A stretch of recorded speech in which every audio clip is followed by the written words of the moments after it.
Hello everyone, सगळ्यांचं स्वागत आहे आजच्या लेक्चरमध्ये. मी दिलीप मुसळे. आज आपण एका खूप महत्त्वाच्या टॉपिकवर या ठिकाणी आज आपण खूप व्यवस्थितपणे डिस्कशन करणार आहे. सगळ्यांनी हा जो लेक्चर आहे शेवटपर्यंत बघा. टेन्स हा एक असा घटक आहे याच्यामध्ये अगदी UPSC पासून अगदी तुमच्या TCS IBPS सारख्या सरळ सेवांपर्यंत ईच अँड एव्हरी प्रत्येक क्वेश्चन पेपरमध्ये प्रश्न हे विचारले जातातच. त्यामुळे आत्तापर्यंत वेगवेगळ्या एक्झाम्समध्ये जे प्रश्न विचारलेले आहेत ते त्यांचं जनरली वेगवेगळ्या रूल्सवर जे प्रश्न विचारले त्यातले टॉपचे रूल्स या ठिकाणी आपण या प्रश्नांच्या माध्यमातून पाहणार आहे. सगळ्यांनी हा लेक्चर छान पद्धतीने समजून घ्या. टेन्सचा अभ्यास करत असताना किमान एवढे जे रूल्स आहेत हे तुम्हाला माहिती पाहिजे. त्यांचं ॲप्लिकेशन तुम्हाला करता येणं गरजेचं असतं. या लेक्चरमध्ये आपल्याला काय पाहायचं आहे, जनरली ही सिरीज असणार आहे. दररोज इथून पुढच्या काळामध्ये लक्षात ठेवायचं. आज 1 जुलै आहे. 1 जुलैपासून दररोज 11 वाजता तुमच्या म्हणजे आपला जो यूट्यूबचा चॅनल आहे त्यावर एका टॉपिकची अशानं सिरीज या ठिकाणी पडत जाईल. तर हे लेक्चर मिस करत जाऊ नका. प्रत्येकानं हे छोटेले व्हिडिओ पाहत चला.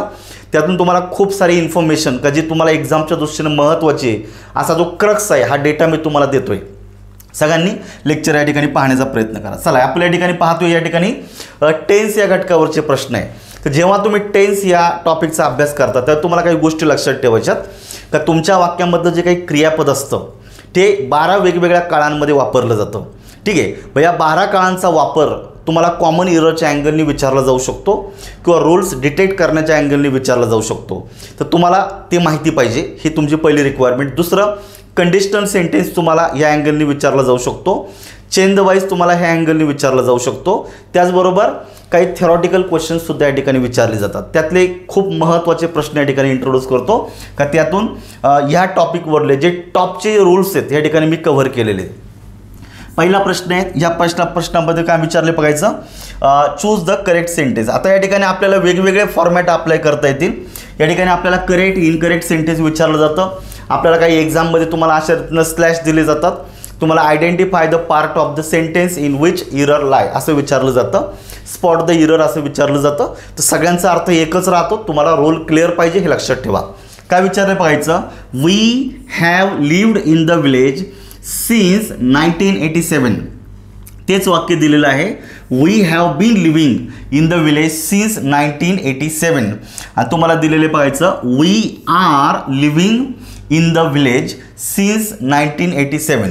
तर तुम्हाला हे 3 वाक्य दिलेली आणि तुम्हाला याच्यातली करेक्ट वाक्य किंवा वाक्य तुम्हाला शोधायचे आहेत. तर जेव्हा तुम्ही हे वाक्य वाचता तुम्हाला एक गोष्ट याच्यात कॉमन सापडते तर तुमच्या वाक्यामध्ये सिन्स हा प्रिपोजिशन या ठिकाणी दिलेला आहे. काय दिलेला आहे, सिन्स हा प्रिपोजिशन दिलेला आहे. तर जनरली या संदर्भातला एक रूल का जो तुम्हाला माहिती असणं गरजेचं आहे तर तुम्ही वाक्यामध्ये सिन्स आणि फॉर ह्या 2 प्रेपोजिशनचा वापर बेसिकली टाईम इंडिकेट करण्यासाठी वाक्यामध्ये करू शकता. तर जेव्हा तुम्ही प्रेझेंट टेन्सचा विचार करता तेव्हा सिन्स आणि फॉर हे खूप लिमिटेड काळामध्ये वापरले जातात. तर मोस्टली प्रेझेंट परफेक्ट टेन्स लक्षात ठेवायचं. प्रेझेंट परफेक्ट टेन्स आणि दुसरा जो आहे तो म्हणजे प्रेझेंट परफेक्ट कंटिन्युअस टेन्स. तर अशा 2 काळांमध्ये मोस्टली सिन्स आणि फॉरचा वापर तुम्हाला प्रेझेंट टेन्सच्या कॉन्टेक्स्टमध्ये सापडेल. तर हे तुम्हाला 2 लक्षात ठेवा. त्यामुळे इथं तुम्हाला सिम्पल प्रेझेंट टेन्समध्ये आणि प्रेझेंट कंटिन्युअसमध्ये सिन्स आणि फॉरनं विशिष्ट टाईम एक्सप्रेशनचा कंटेंट येणार नाही हे लक्षात ठेवायचं. त्यामुळे तुम्हाला वाक्य सिन्स आणि फॉरचं जर असेल तर नीट लक्षात ठेवायचं. काळ नीट लक्षात ठेवा. दुसरी महत्त्वाची गोष्ट, since indicate the point of past time. Point of past time भूतकाळामध्ये जेव्हा कृती सुरू झालेली आहे तर भूतकाळातली जी वेळ आहे ज्या वेळेला कृती सुरू झाली ती वेळ जोडून देण्यासाठी किंवा नमूद करण्यासाठी सिन्स वापरलं जातं. आणि हा जो फॉर आहे, for indicate total period of time. Notice करायचं, पिरियड ऑफ टाईम. तर बेसिकली काय होतं, क्रिया सुरू झाली तेव्हापासून तर आत्तापर्यंत जो क्रियेचा टोटल कालावधी आहे तो तुम्हाला फॉरनं जोडून द्यायचा आहे. त्यामुळे या दोघांमध्ये एक विशिष्ट फरक आहे. आता आपण आपल्या प्रश्नाकडे येऊया. वी हॅव लिव्ड, इथं तुम्हाला पूर्ण वर्तमान काळ दिलेलं आहे, काहीच प्रॉब्लेम नाही आहे. We have lived in the village since 1987. 1987 पासून आम्ही या ठिकाणी राहिलेलो आहे. राहिलेलो आहे म्हणजे क्रिया जस्ट याच्यामध्ये आत्तापर्यंत कंप्लीट झाली असं सांगितलं आहे. It doesn't mean they left the village का दे लिव्ह द विलेज. त्यांनी विलेज सोडलेले असं नाही. Still they are continue living over there. त्यामुळे हे वाक्य तुमचं बरोबर आहे. वी हॅव बीन लिव्हिंग ही रचना सुद्धा तुमची बरोबर येते. इन द विलेज सिन्स 1987 हेही वाक्य बरोबर आहे. फक्त आत्ता सांगितल्याप्रमाणे सिम्पल प्रेझेंट आणि प्रेझेंट कंटिन्युअसमध्ये सिन्स आणि फॉरचा वापर या पद्धतीनं होत नाही. त्यामुळे तुमचा सी जो आहे हा या ठिकाणी काय झालेला आहे मित्रांनो, चुकलेला आहे. मग आता लक्षात ठेवायचं, तुमचा सी या ठिकाणी रिमूव्ह झाला, तुमचा सी या ठिकाणी रिमूव्ह झाला. आता राहिला 2 पॉसिबिलिटी. तर ए हा बरोबरच आहे, त्यामुळे तुमचा पर्याय क्रमांक 3 येतो, कारण याच्यामध्ये ए आलेला नाही, त्यामुळे दुसरा पण चुकलेला आहे. एलिमिनेशनने उत्तर निघलं आणि आपला कंटेंट एक क्लिअर झाला. तर हा रूल लक्षात ठेवायचा. प्रेझेंट टेन्सचा जेव्हा उल्लेख होतो तेव्हा सिन्स आणि फॉर जर आले तर मोस्टली प्रेझेंट परफेक्ट किंवा प्रेझेंट परफेक्ट कंटिन्युअसमध्ये यांचा वापर होणार आहे. प्रेझेंट कंटिन्युअस आणि सिम्पल प्रेझेंटच्या वाक्यामध्ये सिन्स फॉर घेऊ नका. हा याच्यातला एक साधा रूल इंट्रोड्यूस केलेला आहे. दुसरा दिलेला आहे, which sentence of the following is correct. आपल्याला करेक्ट सेंटेन्स विचारलेले बघायचं. तर या कॉन्टेक्स्टमध्ये बघायचं, the flowers was arranged carefully. तर जेव्हा तुमच्या वाक्यामध्ये क्रियापद येतं ना मित्रांनो, क्रियापदाच्या आधी जो सब्जेक्ट असतो त्या दोघांमध्ये ॲग्रीमेंट असतं. तर कधी कधी काही प्रश्न हे ॲग्रीमेंटच्या कॉन्टॅक्टमध्ये सुद्धा विचारले जाऊ शकतात. का तुमच्या वाक्याचा जो सब्जेक्ट आहे फ्लावर्स हा प्लुरल आहे म्हणजे अनेक वचनी आहे, तर निश्चितच तुमचं क्रियापद सुद्धा अनेक वचनी पाहिजे होतं. वॉज ऐवजी या ठिकाणी काय पाहिजे होतं मित्रांनो, वेअर. लक्षात ठेवायचं. त्यामध्ये वेअरचा वापर गरजेचा आहे, त्यामुळे तुमचं पहिलं वाक्य चुकलेलं आहे. द मीटिंग हा झाला तुमच्या वाक्याचा सब्जेक्ट, का जो सब्जेक्ट एकवचनी आहे. Start promptly at 11. मीटिंग 11 वाजता सुरू होते. तर नोटीस करायचं, करता जर एकवचनी तर क्रियापद सुद्धा एकवचनी पाहिजे. या ठिकाणी स्टार्ट हे क्रियापदाचं रूप प्लुरल आहे, कारण तुम्हाला माहितीच आहे जे क्रियापद असं मूळ रूपात असतं ते प्लुरल असतं. ज्या क्रियापदाला आपण यस किंवा इयस प्रत्यय जोडतो ते बाकी सिंग्युलर असतं. ठीक आहे, हे क्रियापद चुकलेलं आहे, अरे याला यस जोडणं आवश्यक होतं, त्यामुळे दुसराही पर्याय जातो. तिसरं बघा, कम्प्युटर्स. कम्प्युटर्स हे प्लुरल नाऊन आहे, तर याच्यानंतरचं क्रियापद सुद्धा प्लुरल आलेलं आहे, सेव. जर ह्या क्रियापदाला यस जोडला असतं तर हे वाक्य चुकलं असतं. But this is the right sentence, so alternative 3 is right. And the last one, lightning strike indiscriminately. Lightning म्हणजे थोडक्यात आपण म्हणतो विजांचा कडकडाट वगैरे. ठीक आहे, मग असा विजांचा कडकडाट कुणाला सांगून येत नाही, बरोबर आहे का नाही. हे नॅचरल क्लायमॅटिक ज्याच्यामध्ये जातं. तर थोडक्यात काय आहे, हे जनरल ट्रूथमध्ये जाऊ शकतं, युनिव्हर्सल ट्रूथमध्ये जाऊ शकतं. हे सिम्पल प्रेझेंट टेन्समध्ये घ्यायचं. लाइटनिंग हा सब्जेक्ट एकवचनी, तर क्रियापदाला यस ये जोडून क्रियापद एकवचनी अपेक्षित होतं. क्रियापद चुकलेलं आहे, पर्याय क्रमांक 4 चुकला. म्हणजे या ठिकाणी काय होतं मित्रांनो, सब्जेक्ट अँड व्हर्ब ॲग्रीमेंट ह्या कॉन्टॅक्ट्समध्ये सुद्धा असे काही प्रश्न विचारले जाऊ शकतात. त्यामुळे हा एक फॉर्मॅट लक्षात ठेवायचा आणि रूल लक्षात ठेवायचा. बेसिकली तुमच्या वाक्याचा कर्ता जर एकवचनी असेल तर क्रियापद एकवचनी घ्या, कर्ता जर अनेक वचनी असेल तर क्रियापद सुद्धा अनेक वचनी पाहिजे. साधे साधे रूल या ठिकाणी पाहिजेत. तर या पद्धतीने आपण पुढे जाऊया. तर मित्रांनो, एक आपली ॲप्लिकेशन आहे, सगळ्यांना माहितीची, आता जास्त सांगण्याची गरज नाही. दिलीप मुसळेस इंग्लिश अकॅडमी ॲप्लिकेशनवर एक खूप सुंदर बॅच या ठिकाणी नव्याने लॉन्च केलेली आहे. जे विद्यार्थ्यांना खूप बेसिकपासून इंग्लिश ग्रामरची स्टडी करायचं आहे, बेसिकपासून पूर्ण ॲडव्हान्सपर्यंत, तर त्यांनी ही बॅच नक्की जॉईन करा. फक्त 699 रुपये फी आहे. 8 महिन्याचा कालावधीमध्ये अनलिमिटेड वॉच टाईम तुम्हाला दिलेला आहे. तर तुम्हाला वाटलं तुमची कन्सेप्ट अधुरी राहिली, तुम्ही कितीही वेळा बघा, काही प्रॉब्लेम नाही. त्याचबरोबर जे जुने विद्यार्थी का जे आता मेन्सला आलेले आहेत आणि ज्यांना वाटतंय का मला रिव्हिजन छान पद्धतीने PYQच्या अँगलनी करायची, तर केवळ 299 रुपयामध्ये एक पूर्ण असा PYQचा कोर्स या ठिकाणी अपलोड केलेला आहे. याच्यामध्ये टॉपिक वाईज आणि फुल लेंथ अशा दोन्ही फॉर्मॅटमध्ये प्रश्नपत्रिकांचं विश्लेषण केलेलं आहे. आणि हे सुद्धा 6 महिन्यासाठी अनलिमिटेड वॉच टाईम तुम्हाला दिलेलं आहे. कितीही वेळा बघा, तुमची कन्सेप्ट क्लिअर करा यासाठी तुम्हाला हे सगळा वॉच टाईम मी दिलेला आहे. तर नक्की तुम्हाला जे हवी असेल तर त्या बॅचचा तुम्ही फायदा घेऊ शकता, काही प्रॉब्लेम नाही आहे. पुढच्या प्रश्नाकडे जाऊयात. बघायचं, कधी कधी फिल इन द ब्लँक्सच्या कॉन्टॅक्ट्समध्ये सुद्धा टेन्सवर प्रश्न येतो. तर या ठिकाणी तुम्हाला आलेलं आहे. बघायचं, व्यवस्थित जर वाचलं तर तुमच्या काही बेसिक रिक्वायरमेंट आहे, बेसिक माहितीच्या आधारे उत्तर कसं काढायचं ते या ठिकाणी कळते. बघा, I am dot dot a film tonight. आता टुनाईट सारखा जो शब्द आहे तो सांगतोय की जवळच्या भविष्यकाळामध्ये एखादी घटना घडणार आहे. पण आता बघा या ठिकाणी एम आलेला आहे. मग जेव्हा तुमच्या वाक्यामध्ये एम इज आर येतो तर लक्षात ठेवायचं, एम इज आरच्या नंतर काय काय येऊ शकतं क्रियापदामध्ये. एम इज आरच्या नंतर शाल विल येणार आहे का? कधीच येणार नाही. पर्याय क्रमांक 1 गेला. शाल विल इथे पण येणार नाही, हे पण गेलेलं आहे. आता राहिले दोन पर्याय। एम इज आरच्या नंतर क्रियापद तुम्ही आयएनजी रूपामध्ये घेऊन तुम्ही चालू वर्तमान काळ करू शकता, बरोबर आहे। त्यामुळे इथं सिंग हे उरलेल्या दोन पर्यायात दिलेले आहेत, हे दोन्ही बरोबर आहेत। आता पुढे चालायचं दुसऱ्या वाक्यामध्ये, म्हणजे पहिल्या वाक्यात काय झालं, आय एम सिंग। लक्षात ठेवायचं प्रेझेंट कंटिन्युअसच्या वाक्यात जर असं फ्युचर टाइम एक्सप्रेशन जर आलेलं असेल तर त्याला आपण थोडक्यात म्हणतो वन्स इमिजिएट प्लॅन। एखादी कृती जवळच्या भविष्य काळामध्ये खरोखरच घडणार आहे त्याला आपण म्हणतो डेफिनेट फ्युचर ॲक्शन यांनी व्यक्त झालेली आहे। तर हे वाक्य इथे बरोबर झालेलं। दुसरं दिलेलं आहे I will B dot dot all day on Sunday. आता या ठिकाणी बघायचं आय विल बी इथं शॅल विल आलेलं आहे, पुढे बी आलेलं आहे। मग आता बीच्या नंतर काय काय पॉसिबिलिटी असतात, बऱ्याच वेळा क्रियापदाचं तिसरं रूप या ठिकाणी वापरलं जातं, बरोबर आहे की नाही। म्हणजे जर क्रियापदाचं तिसरं रूप घेतलं तर वाक्य पॅसिव्ह व्हॉइसमध्ये होणार आहे, कारण या ठिकाणी बी प्लस V3 होतो, हा पॅसिव्हची रचना आहे। मग आता लक्षात ठेवायचं I will B dot dot इथे तुम्हाला क्रियापद दिलेले स्लेप्ट आणि स्लीपिंग। तर नोटीस करायचं का जर तुम्ही या ठिकाणी स्लेप्ट लिहिला म्हणजे हा स्लेप्ट, तर याचा अर्थ झालं मला कोणीतरी झोपवलेलं असेल। आता झोपण्याचं काम तो स्वतः करणार आहे, म्हणजे वाक्य ॲक्टिव्ह व्हॉइसचं आहे। मग ॲक्टिव्ह व्हॉइसमध्ये पॅसिव्हची रचना घ्यायची का, बिलकुल नाही। त्यामुळे स्लेप्ट ही रचना चुकीची आहे। मग आय विल बी स्लीपिंग म्हणजे फ्युचर कंटिन्युअसची रचना केलेली, I will be sleeping all day on Sunday. म्हणजे फ्युचर कंटिन्युअसच्या रचनेमध्ये ही रचना shall will plus be plus verb plus आयएनजीची रचना बरोबर पडते। बीच्या नंतर जर V3 घेतला तो वाक्य पॅसिव्हचं बनतं, परंतु वाक्याचा कर्ता बाकी ॲक्टिव्हचा आहे। त्यामुळे ॲक्टिव्ह व्हॉइस प्रमाणे तुम्हाला रचना घ्यायची आहे। उत्तर या ठिकाणीच निघलेलं जर दुसरा जर कटतो तर ऑफकोर्स पर्याय क्रमांक 3 तुमचं उत्तर आहे।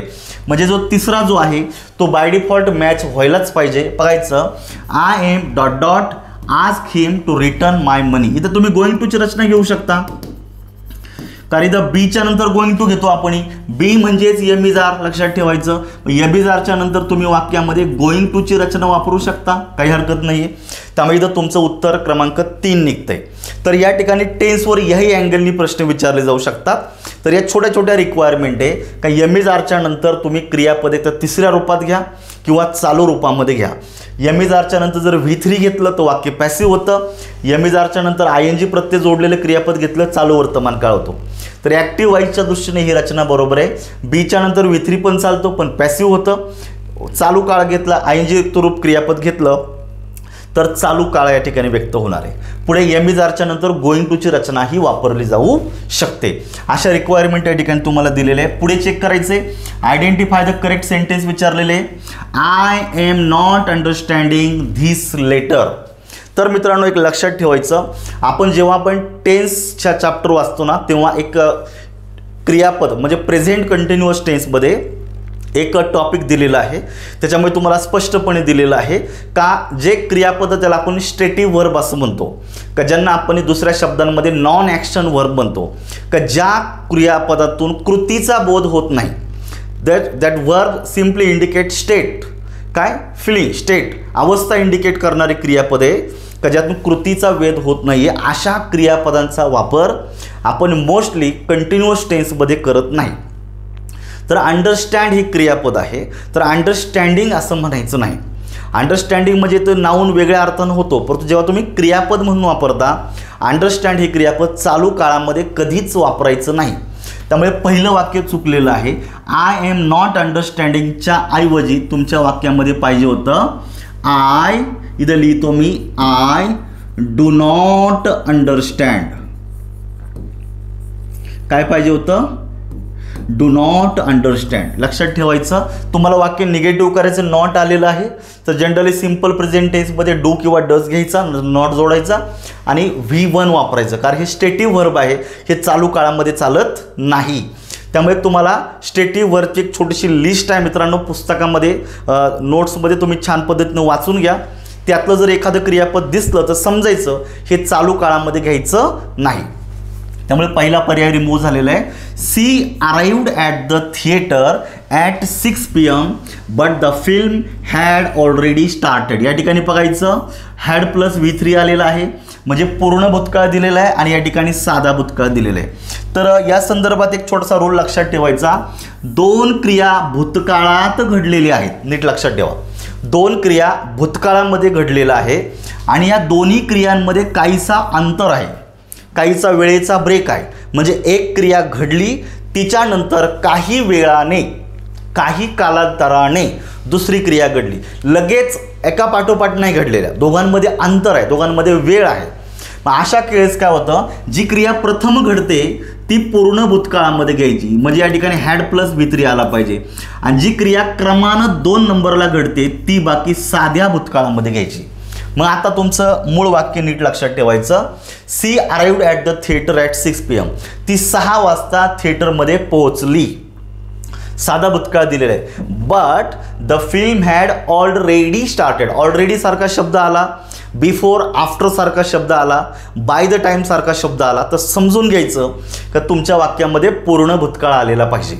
म्हणजे ती जेव्हा थिएटरमध्ये पोचली ना, तर फिल्म अगोदरच सुरू झालेली होती.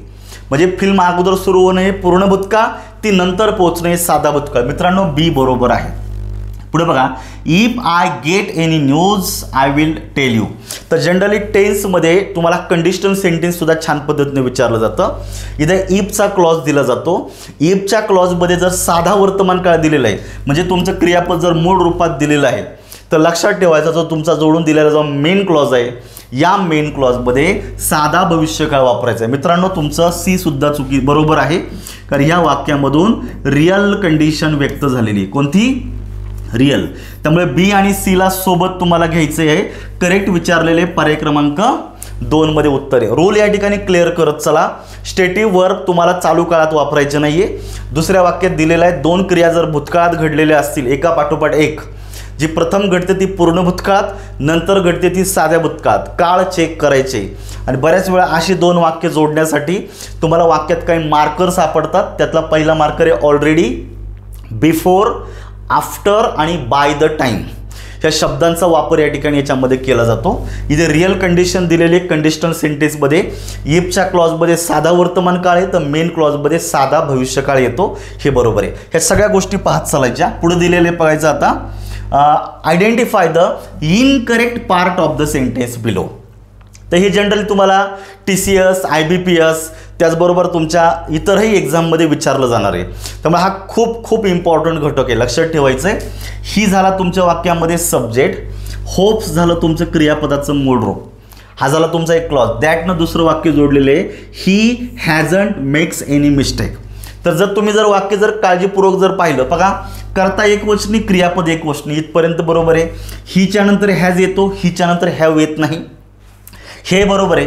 पण मित्रांनो, हॅजच्या नंतर क्रियापद बाकी तिसऱ्या रूपामध्ये येतं आणि यांनी क्रियापदाला SES जोडल्यामुळे क्रियापद मूळ रूपात झालेलं आहे का, जे चुकलेलं आहे. तर जनरली रूल असा आहे बघायचं, हॅज, हॅड आणि हॅव. तर हे जे 3 हेल्पिंग व्हर्ब आहेत यांच्यानंतर नेहमी क्रियापद हे तिसऱ्या रूपामध्ये येत असतं. यांनी तुमचं क्रियापद मूळ रूपात दिल्यामुळे चूक झालेली. म्हणजे कुठल्या शब्दात चूक आहे? मेक्स या शब्दामध्ये चुकीचं आहे. पर्याय क्रमांक 3ला मार्क करायचं. बघा, या छोट्या छोट्या रूल्स आहेत आणि याच्यावर आयोगानं वेगवेगळ्या एक्झाममध्ये खूप ताकदीनं प्रश्न विचारलेले आहेत. हे व्यवस्थितपणे तुम्हाला ह्या रोलमधून जायचं आहे, समजून घ्यायचं आहे. पुढे तुम्हाला एक्झाममध्ये याचा फायदा होऊन जाईल. पुढे दिलेलं बघायचं, identify the sentence grammatically correct. Correct sentence पुन्हा एकदा तुम्हाला विचारलेले बघायचं. वी न्यू, बघा, नोचा भूतकाळ केला न्यू, म्हणजे वाक्य झालं साध्या भूतकाळात. That India would win the match. विलचा भूतकाळ या ठिकाणी ओल्ड केलेला आहे, काय हरकत नाही आहे.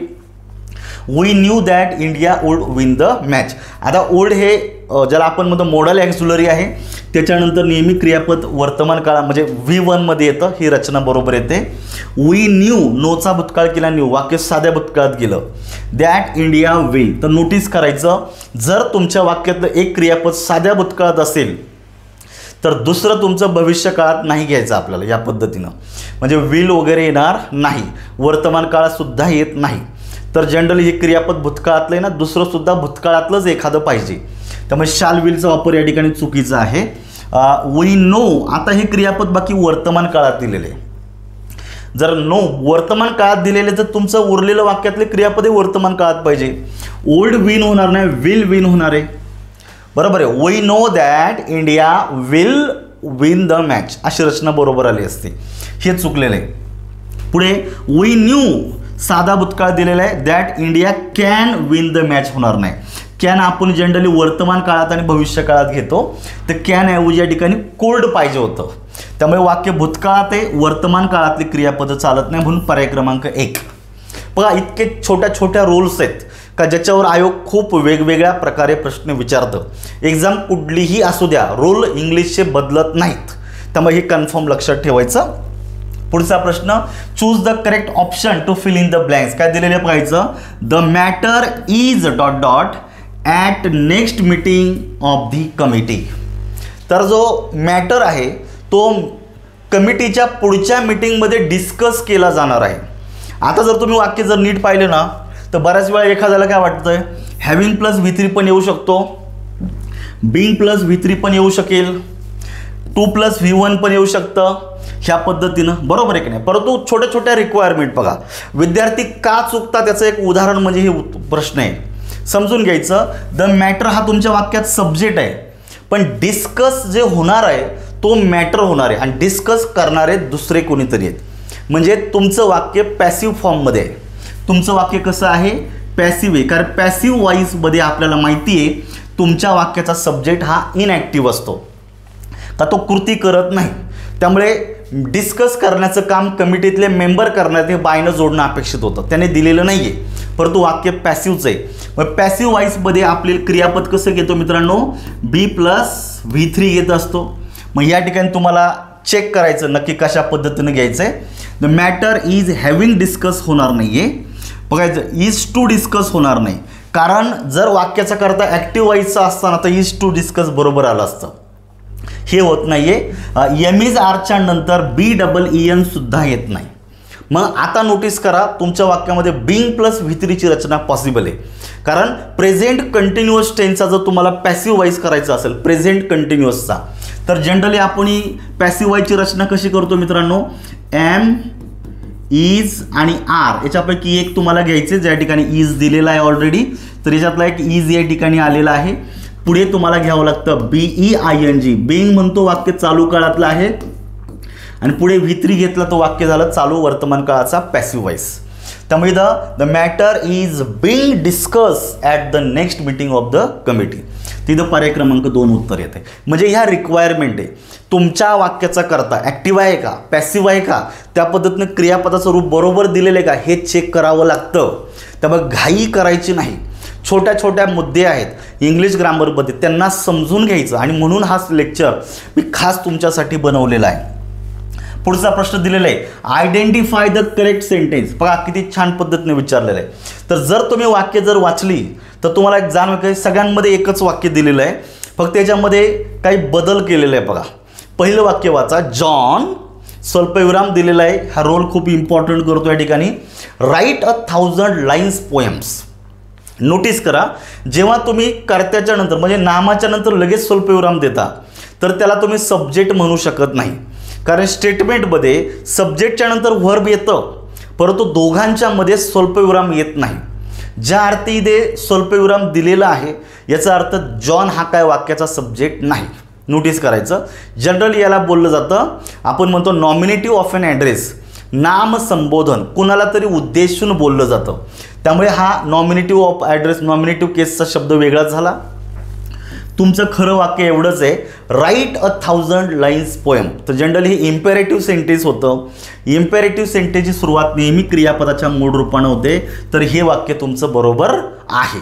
पुढे चालायचं आहे, जॉन राईट 1000 लाईन्स पोएम. आता यांनी काय केले, इथला स्वल्पविराम काढून टाकलेला आहे. म्हणजेच काय झालं, जॉन हा तर तुमच्या वाक्याचा सब्जेक्ट झालेला आहे. सब्जेक्ट जर एकवचनी तर क्रियापद सुद्धा एकवचनी पाहिजे. राईट्स पाहिजे होतं, यस पाहिजे होता क्रियापदाला, चुकलेलं आहे, त्यामुळे हे बी चुकलेलं आहे. आता जर तुम्ही जर वाक्य जर पाहिली ना तर एलिमिनेशन होतं का. बघा बी आपल्याला विचारले करेक्ट, पण बी घ्यायचं नाही, ए पाहिजे पण बी नको. बघा ओनली सी आणि डी आर करेक्ट जर बोललं त्याच्यात ए नाही आहे, म्हणून पर्याय क्रमांक 1 गेला. बरोबर आहे का. इथं करेक्टमध्ये बी दिलेलं आहे, त्यामुळे बी नको आहे, म्हणून पर्याय क्रमांक 2 गेला. ऑल आर रॉंग विचारलेलं आहे, पण ए तर करेक्ट आहे, त्यामुळे 4था जातोय. इथेच एलिमिनेशन झाल्यामुळे पर्याय क्रमांक 3 उत्तर बरोबर आहे ना, अपेक्षित आहे. म्हणजे बघा उरलेले जे सी आणि डी आहे हे बरोबरच येणार आहेत. कसे येणार आहे बघा, जॉन राईट्स 1000 लाईन्स पोएम. साध्या वर्तमान काळामध्ये कर्त्याच्या नंतर क्रियापदाला एस सी एस जोडला जातो, हे बरोबर आहे. कर्ता एकवचनी म्हणून क्रियापदाला एस सी एस जोडून क्रियापद एकवचनी केलं. दुसरं वाक्य, John doesn't write 1000 lines poem. तर वाक्य निगेटिव्ह केलेलं आहे. सिम्पल प्रेझेंटचं निगेटिव्ह करताना कर्त्याच्या नंतर डू किंवा डज पैकी एक घ्यायचं आणि डू डज डीडच्या नंतर नेहमी क्रियापद मूळ रूपामध्ये येतं. तुम्हाला हा एक रोल तुम्हाला माहिती पाहिजे मित्रांनो. जेव्हा पण तुम्ही वाक्यामध्ये डू डज आणि डीड पैकी एखादे हेल्पिंग वर्ब घेता याच्यानंतर नेहमी क्रियापद मूळ रूपामध्ये येतं. हे जे काही क्रियापद आहे याला यस, ईएस, ईडी, आयएनजी याच्यातला कुठलाही प्रत्यय जोडायचा नाही, हे मूळ रूपामध्ये पाहिजे. या कॉन्टेक्स्टमध्ये एलिमिनेशननी उत्तर निघलेलं आहे, पर्याय क्रमांक 3. तर ही रिक्वायरमेंट समजून घ्या काळजीपूर्वकपणे. पुढचा प्रश्नाकडे जायचं आहे आता. Fill in the blanks with the correct form of tense form. बघा काय विचारलेलं आहे, रीना डिड नॉट गो. साधा भूतकाळाचा निगेटिव्ह वाक्य झालेले आहे. साधा भूतकाळ आहे, फक्त त्याचं निगेटिव्ह केलेले आहे. Did not go to school yesterday. Reena काल काय स्कूलला गेली नव्हती. ॲज इंडिकेट रिझन, कारण she dot dot finished her homework. तर नोटीस करायचं, तिनं तिचा अभ्यास कंप्लीट केला नव्हता म्हणून ती स्कूलला गेली नव्हती. अगोदर कुठली क्रिया घडलेली आहे, अभ्यास कंप्लीट न करण्याची क्रिया, आणि नंतर काय झालेले आहे, ती स्कूलला न जाण्याची क्रिया. त्यामुळे जी क्रिया अगोदर घडलेली आहे, बरोबर आहे की नाही, बरोबर आहे का, म्हणजे जी घडायला पाहिजे होती घडली नाही, ती पूर्ण भूतकाळात घ्या, नंतरची साध्या भूतकाळात दिलेली आहे. म्हणजे या ठिकाणी हॅड प्लस V3 क्रियापदाची रचना पाहिजे. तर नोटीस करायचं, वाक्य भूतकाळात आहे त्यामुळे वर्तमान काळातली क्रियापदं येणार नाही, भविष्य काळातली क्रियापदं येणार नाही. हे 3 पर्याय जर इथे जातात तर तुमचं येतं हॅड नॉट फिनिश्ड. पर्याय क्रमांक 1 मध्ये उत्तर निघते. वाक्य भूतकाळातले क्रियापद वर्तमान आणि भविष्य काळातली चालत नाहीत, एकच उत्तर निघतं. ह्या पद्धतीनं तुम्हाला एलिमिनेशनही करता आलं पाहिजे, रूलही क्लिअर करता आले पाहिजे. तुम्ही बघायचं, he has been working for 2 months. नीट बघा, हॅव हॅज याच्यानंतर been plus verb plus I N G. Present continuous टेन्समध्ये सिन्स आणि फॉरचा वापर करता येतो. Since indicate the point of past time at which your action began and for indicate the total period of time, क्रियेचा संपूर्ण कालावधी. तर फॉरनी टोटल कालावधी जोडलेला आहे 2 months. तर ही रचना बरोबर आहे, त्यामुळे एला बरोबर द्यायचे. दुसरं, he went to Mumbai yesterday. तर हा एक रूल एक खूप छान आहे. तर जेव्हा तुम्ही तुमच्या वाक्यात साधा भूतकाळ घेता तर साध्या भूतकाळामध्ये ॲडवर्ब ऑफ पास्ट टाईम वापरता येतात. तर लक्षात ठेवायचं, हा रूल लक्षात ठेवायचं, adverb of past time. Adverb of past टाईममध्ये काय काय येतात, यस्टरडे आहे, लक्षात ठेवायचं, यस्टरडे आहे, लास्ट नाईट आहे, लास्ट वीक आहे, द प्रिव्हियस डे आहे, ह्या पद्धतीने ॲगो आहे. तर असे भरपूर काही शब्द आहेत का ज्याच्यातून स्पष्टपणे भूतकाळाचा उल्लेख होतो. मग असं ॲडवर्ब ऑफ पास्ट टाईम असेल ना तर वाक्य केवळ साध्या भूतकाळात घ्यायचं. मग अशा वाक्यात जर ॲडवर्ब ऑफ पास्ट टाईम असेल तर अशा वाक्यात पूर्ण वर्तमान काळ घ्यायचा नाही. कारण पूर्ण वर्तमान काळामध्ये ॲडवर्ब ऑफ पास्ट टाईम वापरले जात नाहीत. इथं प्रेझेंट इंडिकेट करणारे ॲडव्हर्बियल चालतात. त्यामुळे इथं तुमचं हॅव गॉन चुकलेलं आहे. इथं पाहिजे होतं we went there last week. ठीक आहे, म्हणजे सी चुकलेलं आहे, तुमचं ए आणि बी बरोबर आहे. तर हां, थोडीशी PPT माझ्याकडनं एका बाजूला सरलेली आहे त्यामुळं थोडासा घोळ झाला या ठिकाणी. तर ए आणि बी बरोबर आहे. तर बेसिकली या ठिकाणी बहुतेक पर्याय क्रमांक 4 मध्ये ए अँड बी या ठिकाणी उत्तरात आलेलं आहे. पर्याय क्रमांक 4 मध्ये घ्या, कारण थोडंसं PPTचा म्हणजे प्रश्न थोडा एका बाजूला गेला, त्या ठिकाणी दिसत नाही. बट ए आणि बी बरोबर येतो. ठीक आहे, पुढचं घ्यायचं, choose the correct alternative to fill in the blanks. I dot dot spoken to him on the subject many times आणि I dot dot speaking to him for 10 minutes. टेन्सचा वापर करताना नीट बघायचं, एक क्रियापद तिसऱ्या रूपात दिलेलं आहे, एक क्रियापद चालू काळामध्ये दिलेलं आहे. मग जर इथं वाक्यामध्ये V3 दिलं आहे, एकामध्ये V4 दिलेलं आहे, तर याच्या अगोदर कोणती क्रियापदे येतात. तर लक्षात ठेवायचं, आयच्या नंतर हॅव घेऊ शकता. आय हॅव स्पोकन जर बोललं तर वाक्य पूर्ण वर्तमान काळात होतं. I have spoken to him on subject many times. मी त्या विषयावर त्याच्याशी बऱ्याच वेळा बोललेलो आहे, तर इथं पूर्ण वर्तमान काळ बरोबर येतो. दुसरी गोष्ट लक्षात ठेवायचं, आय हॅव बीन असं होणार नाही, कारण बोलायचं काम मीच करणार आहे, म्हणजे ॲक्टिव्ह सब्जेक्ट, त्यामुळे इथं पॅसिव्हची रचना घ्यायची नाही. त्यामुळे इथे हॅव प्लस बीन हे पॅसिव्हमध्ये होतं, ह्याची गरज नाही आहे. आय हॅव बरोबर आहे आणि डीड येणार नाही मित्रांनो, कारण डीड हा भूतकाळात येतो आणि डीडच्या नंतर नेहमी क्रियापद मूळ रूपात येतं, त्यामुळे डीड येत नाही. त्यामुळे दुसरा आणि चौथा पर्याय रिमूव्ह झाला एलिमिनेशननी. आता दुसरं वाक्य बघायचं, I dot dot speaking to him for 10 minutes. आता इथे पुन्हा एकदा हॅव दिलेला आहे. हॅवच्या नंतर कधीच क्रियापद चालू काळामध्ये येत नाही. हॅवच्या नंतर क्रियापद V3 मध्येच येणार आहे, त्यामुळे हे क्रियापद चुकल्यामुळे तिसरा पर्याय रिमूव्ह झाला. म्हणजे उत्तर येतं तुमचं पर्याय क्रमांक 1. I have been speaking to him for 10 minutes. मी त्याच्याबरोबर 10 मिनिट बोलत आलेलो आहे.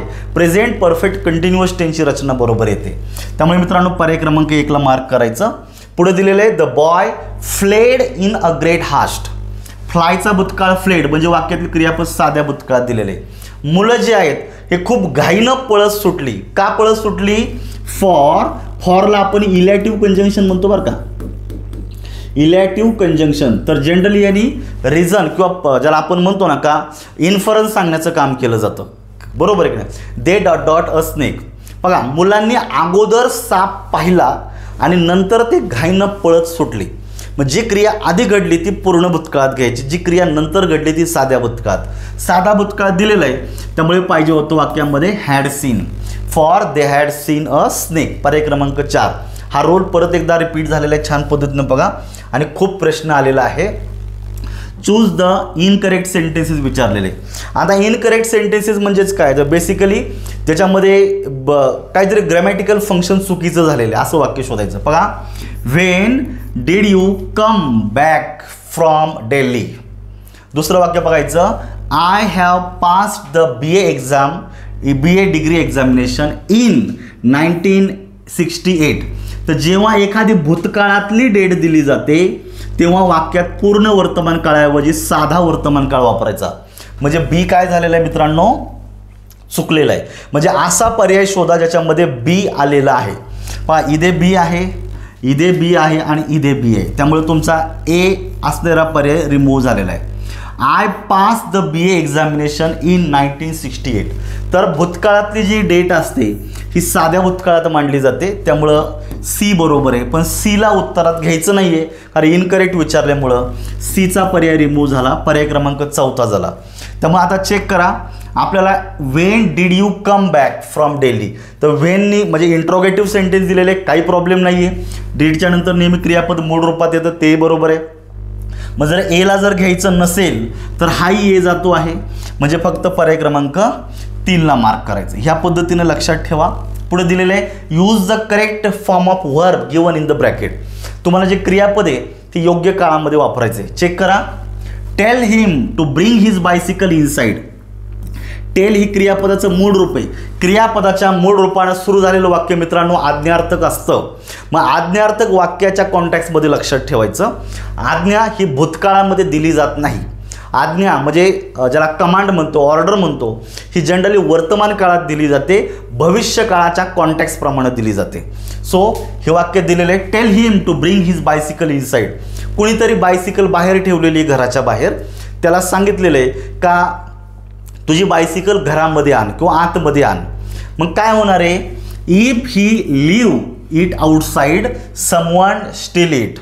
जर ती सायकल त्यानं बाहेर ठेवली तर कोणीतरी चोरून नेईल. तर नोटीस करा, आज्ञा दिलेली आहे, त्यामुळे ते वर्तमान काळाचा वापर अपेक्षित आहे. जर त्यानं ती सायकल बाहेर ठेवली, भूतकाळ होणार नाही, पूर्ण भूतकाळ होणार नाही आहे, कारण इथं वर्तमान काळाचा कॉन्टॅक्ट दिलेला आहे, त्यामुळे इथे वर्तमान काळ पाहिजे. इफ हीच्या नंतर नेहमी क्रियापदाला एस जोडला जातो. लिव्ह साध्या वर्तमान काळात. If he leaves it outside someone may steal it. इथं कॅन आणि मेचा वापर तुम्हाला ॲक्सेप्टेबल आहे.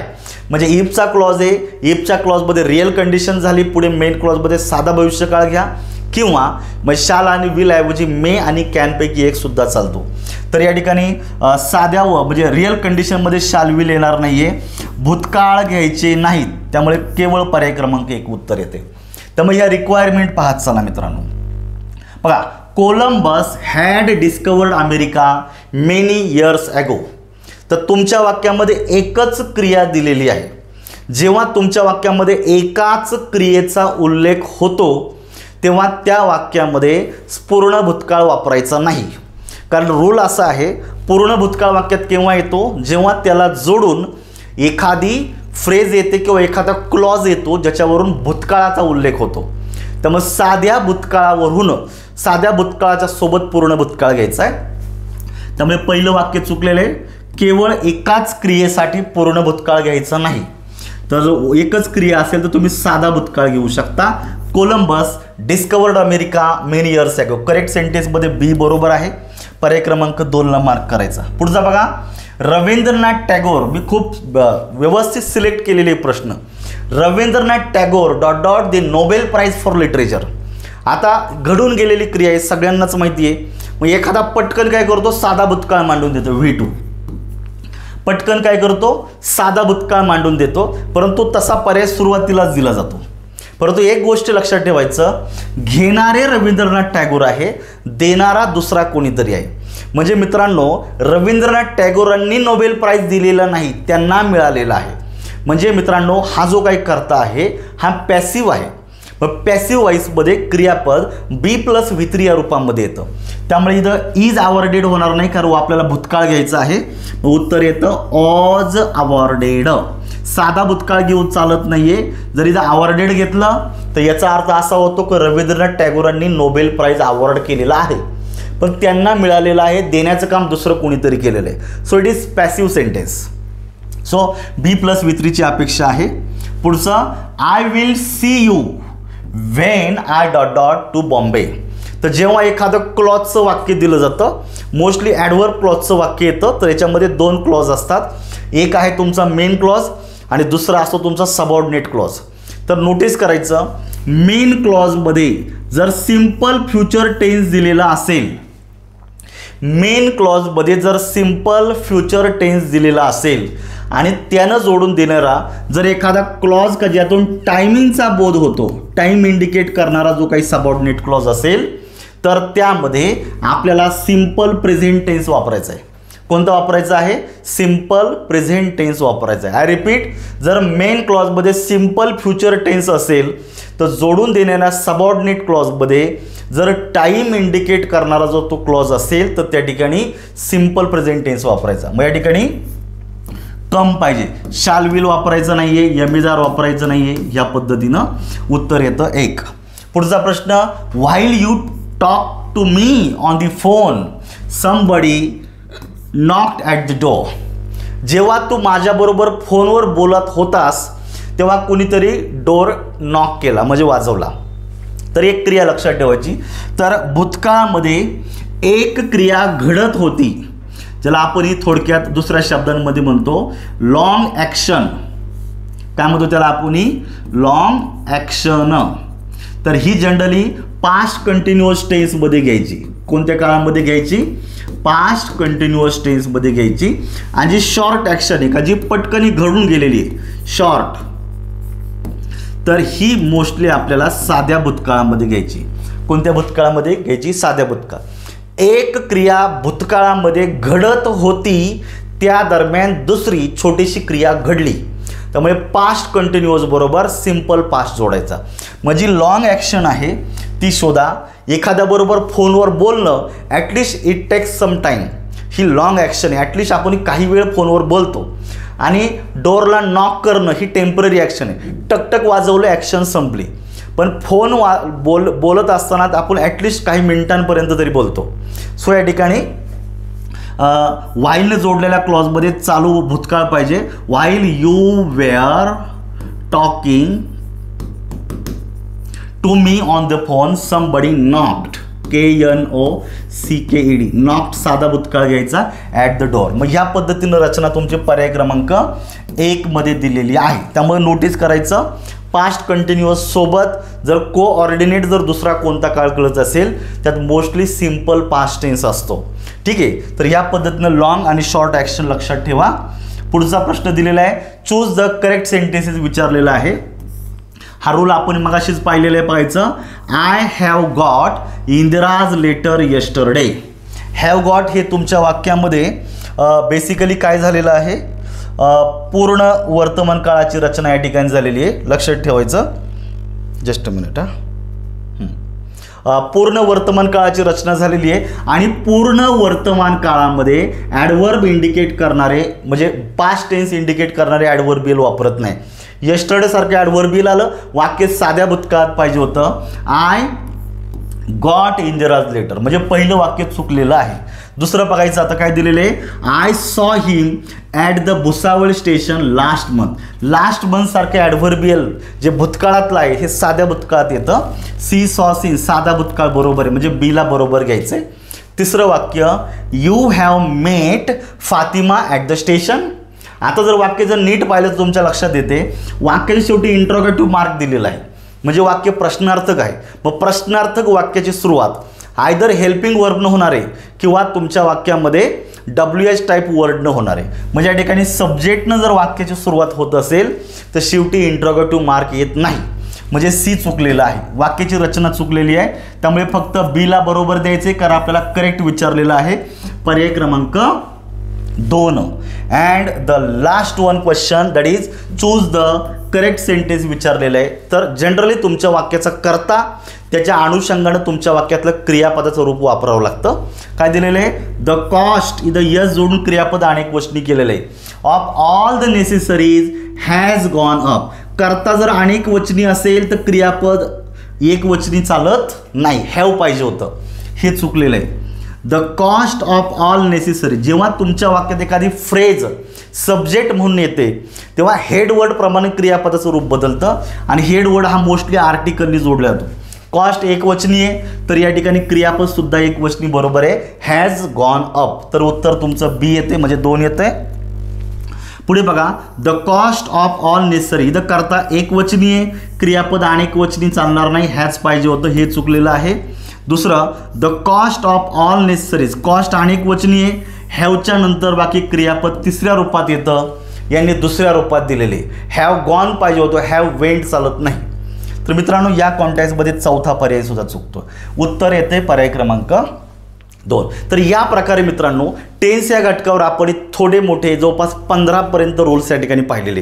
हे जे रूल्स आहेत हे 2011 ते 2025 पर्यंतच्या वेगवेगळ्या एक्झाममध्ये जवळपास ह्या 10-15 रूल्सवर कमीत कमी 70 ते 80 क्वेश्चन वेगवेगळ्या एक्झाममध्ये येऊन गेलेले आणि ईच अँड एव्हरी TCS आणि IBPSच्या एक्झाममध्ये या रूलवर प्रश्न आलेलाच आहे. त्यामुळे हे रूल्स आणि अशी काय उदाहरणं नीट पाहून घ्या. म्हणजे ॲक्टिव्ह आणि पॅसिव्ह वॉइसमधलं क्रियापद, हेल्पिंग वर्बच्या नंतर येणारं क्रियापद, डूडर डीडच्या नंतर येणारं क्रियापद, स्टेटिव्ह वर्ब कशा पद्धतीनं वापरलं जातं यांचं सगळ्यांचा वापर या ठिकाणी आपण केलेला आहे. तर मित्रांनो अशाच प्रकारे खूप मोठा डेटा म्हणजे हा जो टॉपिक आहे टेन्स, ह्या टेन्स या टॉपिकवर जवळपास 150 PYQs आहेत. किती PYQs आहेत? 150 PYQs माझ्याकडं हे आहेत आणि या 150 PYQचं मी या ठिकाणी विश्लेषण केलेलं आहे. जर तुम्ही ह्या 150 PYQमधून जर गेलात तर मी तुम्हाला खात्रीशीर सांगतो तुम्हाला एकदाही परत पुस्तक त्या टॉपिकसाठी उचकून पाहायची गरज पडणार नाही.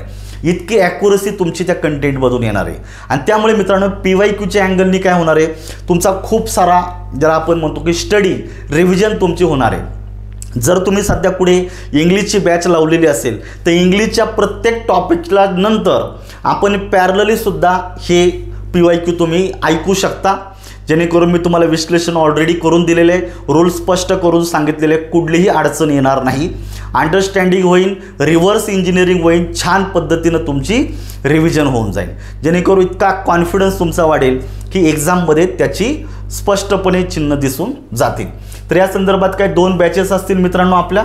जर तुम्हाला जर इच्छा असेल एखादी बॅच जॉईन करायची तर नक्की जॉईन करा. आजच्या लेक्चरमध्ये या ठिकाणी मी थांबतोय. उद्या ठीक 11 वाजता आपला पुढचा लेक्चर पुढच्या टॉपिकवर घेऊन मी भेटेल. थँक्यू.